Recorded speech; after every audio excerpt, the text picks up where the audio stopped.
बिस्मिल्लाहिर्रहमानिर्रहीम। Student, physics 10th class, practical छठा है। Effect of length of a simple pendulum on time period and finding G by calculations. देखिए, ये आपका experiment और इस एक्सपेरिमेंट की खास वजह यह है कि टाइम पीरियड जो है वो लेंथ पर डिपेंड करती है। टाइम पीरियड लेंथ पर डिपेंड करता, और इस बात पर भी आपने गौर करना है कि कैसे है, कि किस तरीके से है।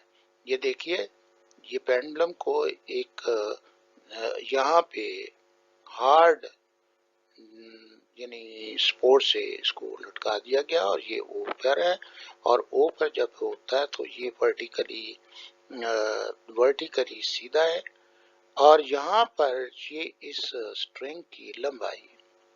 अब इस स्ट्रिंग की लंबाई ये याद रखें कि इस जो बॉब है, इस बॉब के सेंटर से मेजरमेंट ली जाती है, और सेंटर से मेजरमेंट लेने के लिए आप गोली को का डायामीटर मालूम करना होगा, फिर उसका सेंटर जो है रखने के लिए आपको रेडियस जो है इस लंबाई में ऐड करना होगा। यहाँ पर पोजीशन जो है, जब ए पर ले जाकर इसको छोड़ देते हैं तो ये बॉब बी और ए के दरमियान वाइब्रेशन करती है, और इसकी एक वाइब्रेशन इस तरह होती है, यानी ए से बी और वापस ए पर आएगी, तो फिर आपने एक वाइब्रेशन काउंट करनी है। तो इस बात का ख्याल रखें कि वाइब्रेशन नोट करने के लिए आपने एक पॉइंट से जब स्टार्ट होकर वापस आए तो उस वक्त आपने गिनती 1 करनी है। तो ये एक टाइम पीरियड जो है वो किस तरीके से निकालना है, आइए हम देखते हैं। और देखिए जी, ये आपने लिखना है और इसके ऑपरेटर्स लिखने हैं। ये बॉब है जी, आयरन स्टैंड है, मीटर रॉड है, कार्क ये लगा हुआ है, और उसके बाद वर्नियर कैलिपर ये भी है जी, वर्नियर कैलिपर, और स्ट्रिंग भी आपने, ये स्ट्रिंग है जो इसके साथ आपने बॉब को बांधा है, और स्टॉप वॉच भी चाहिए आपको। नाउ अब ये देखिए, इसका प्रोसीजर जो है वो कैसे होगा। प्रोसीजर में जो सबसे बड़ी मेन बात ये है कि उसकी लेंथ की एडजस्टमेंट होती है। लेंथ की एडजस्टमेंट के लिए ये जरूरी है तो measuring the diameter of Bob. इस बॉब का डायामीटर जो है वो मुख्तलिफ पहलुओं से आप उसको मेजर करेंगे, लेकिन उसके लिए ये बात आप याद रखें कि क्योंकि वर्नियर कैलिपर आपने इस्तेमाल करना है, इसलिए उसका लीस्ट काउंट लिखें, उसका जीरो एरर लिखें, और जीरो करेक्शन लिखें। याद रखें कि आप सीधी सीधी सी ये बातें तो लिखनी है, लेकिन जीरो एरर कह दें जीरो है जी, जीरो करेक्शन जो है वो भी जीरो है। जाहिर है कि जीरो एरर का नेगेटिव होता है तो वो भी जीरो है, और इसी तरह इसका 0.01 सेंटीमीटर जो है ये इसका लीस्ट काउंट है। तो मेजरमेंट ऑफ डायामीटर, और डायामीटर की आपने मेजरमेंट करनी है, तो ये डायामीटर की मेजरमेंट हुई है 1.9 सेंटीमीटर आपकी पहली रीडिंग आई है, दूसरी रीडिंग में आपने 2.0 सेंटीमीटर, और तीसरी रीडिंग में 2.1 सेंटीमीटर लिया है, और इस तरह आपने एवरेज डायामीटर जो निकाला वो 2 सेंटीमीटर है।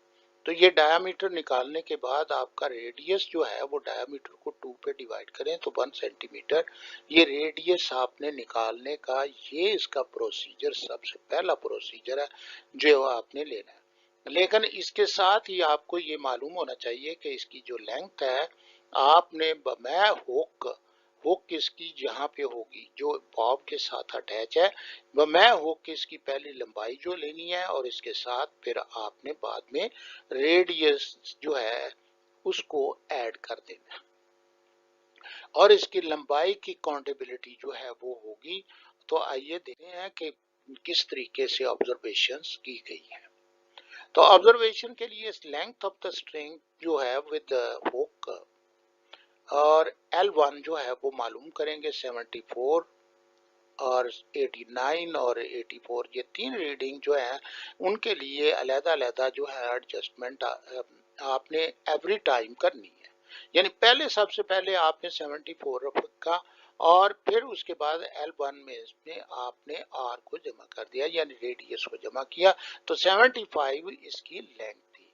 और उसके बाद आपने इसे वाइब्रेट करें और ये जब ए से बी की जानब और फिर वापस आए तो इसके ऑसिलेशन जो है वो गिने और स्टॉप वॉच को ऑन कर दें और बड़े ध्यान के साथ जो है वो पहली रीडिंग जो है आप ये देखते हैं कि 33.8 सेकंड के अंदर जो है ये 20 वाइब्रेशन मुकम्मल करते हैं। 20 वाइब्रेशन हो जाए तो टाइम नोट कर लें।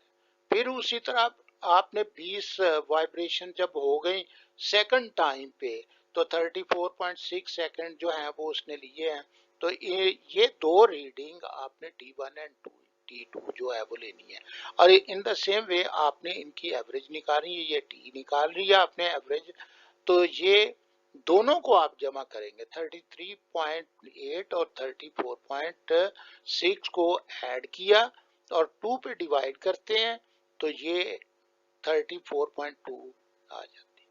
अब उसके बाद ये इसको 20 वाइब्रेशन है तो एक वाइब्रेशन का वक्त जो है वो टाइम पीरियड होता है और टाइम पीरियड आपने निकाला 20 पे तकसीम करके इसे 20 पर तकसीम किया तो 1.71 सेकंड जो है ये टाइम पर वाइब्रेशन आ गई यानी टाइम पीरियड ये हमारा सेकंड में आ गया।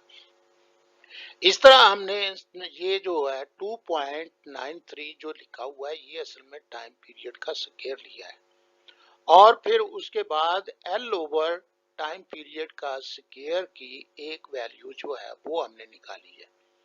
और याद रखें कि जब G की कीमत आपने निकालनी है तो 4 पाई स्क्वायर, ये फार्मूला आपको मालूम है कि फार्मूला दरअसल ये है कि time period is equal to 2 pi L over G square root होता है। फार्मूला आपको मालूम है, ये इसे तब्दील किया गया और इसे आप गौर से देखें जी की कीमत जो है वो निकालने के लिए ये तो कांस्टेंट है। अब 4 इंटू पाई स्केयर की कीमत कांस्टेंट है, एल ओवर टी स्केयर जो है इस कांस्टेंट की कीमत से मल्टीप्लाई करते गया। आपने गौर से देखा तो एल ओवर टी स्केयर जो है 25.58 आ रहा है, 25.50 आ रहा है, 50, यानी ये तकरीबन एक जैसा आ रहा है। और फिर उसके बाद ये हमारी जी की कीमत जो है वो 1008 सेंटीमीटर है पर सेकंड स्क्वायर है और इसी तरह 1 ये जो दूसरा इसी तरह ये आपने इनको करना है। दूसरी दफा हमने 89 और ये 90 हो गई रेडियस को ऐड करने के बाद और ये हमने T1 और T2 जो है वो आपने 20 ऑसिलेशन का टाइम जो है वो निकालने के बाद उसकी एवरेज ली है। एवरेज लेने के बाद आपने टाइम पीरियड निकाला 20 पे तक डिवाइड करके और डिवाइड करने के बाद आपने टी स्केयर भी लिया है और एल ओवर टी स्केयर भी निकाला तो सेम आया। और इसी तरह आपने जी की कीमत जो है 4 पाई स्केयर की वैल्यू से आपने उसको मल्टीप्लाई करके निकाल लिया और तीसरी रीडिंग भी ऐसी इसी तरीके से आपने उसको पूरा करना। ये 85 के लिए है और ये रीडिंग आप ले चुके हैं। एवरी टाइम आपने ये बात देखिए, टाइम पीरियड जब 75 सेंटीमीटर जो है वो लंबाई थी तो 1.71 था, जब ये 90 सेंटीमीटर हुआ तो ये 1.88 आ गई। यानी दूसरे लफ्जों में ये है कि लंबाई के बढ़ने से ये पेंडुलम का टाइम पीरियड भी बढ़ता है। अब इस तरीके से आप ये देखते आपके सामने बात आती है कि टाइम पीरियड जो है वो पेंडुलम की लेंथ पर डिपेंड करता है। तो आइए देखें ये जो जी की कीमतें तीनों जो आई हैं इनके एवरेज निकाल लें और एवरेज निकाल कर आपने ये देखा कि ये 1000 6 सेंटीमीटर पर सेकंड स्क्वायर जो है वो आपके सामने निकली है, और इसको आपने मीटर पर सेकंड स्क्वायर में तब्दील किया तो 10.06 मीटर पर सेकंड स्क्वायर जो है ये निकला है। तो आप जरा रिजल्ट पे गौर कर लें कि ग्रेविटेशनल एक्सेलरेशन जी की कीमत जो है 10.06 मीटर पर सेकंड स्क्वायर निकली है। तो फार्मूला हमारा जो है वो G is equal to 4 pi square or L over time period square. After noting the value of the length of pendulum and corresponding time period, the length of pendulum is directly proportional to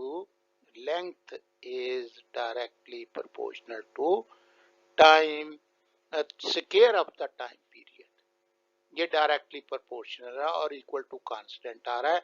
ये एक constant value जो है वो आपके सामने, आप देखिए ये कांस्टेंट वैल्यू जो है ये आई है आपके सामने 25 वाली। तो इस लिहाज से सिर्फ इसमें जो चीज सामने आ रही है वो ये है कि 4 पाई स्क्वायर जो है ये कांस्टेंट है, और इससे हमने मल्टीप्लाई किया, तो मल्टीप्लाई करने के बाद तो ये कीमतें आपके सामने आ चुकी हैं। देखिए जी, यहाँ पर इस प्रैक्टिकल को, आसान है बात, लेकिन ये रीडिंग आपको जो है करेक्टली लिखना होगी।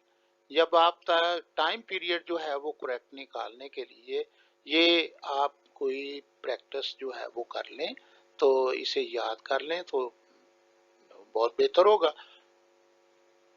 इंशाल्लाह फिर अगले प्रैक्टिकल के लिए हम तैयारी करेंगे। Thank you very much. अस्सलाम वालेकुम।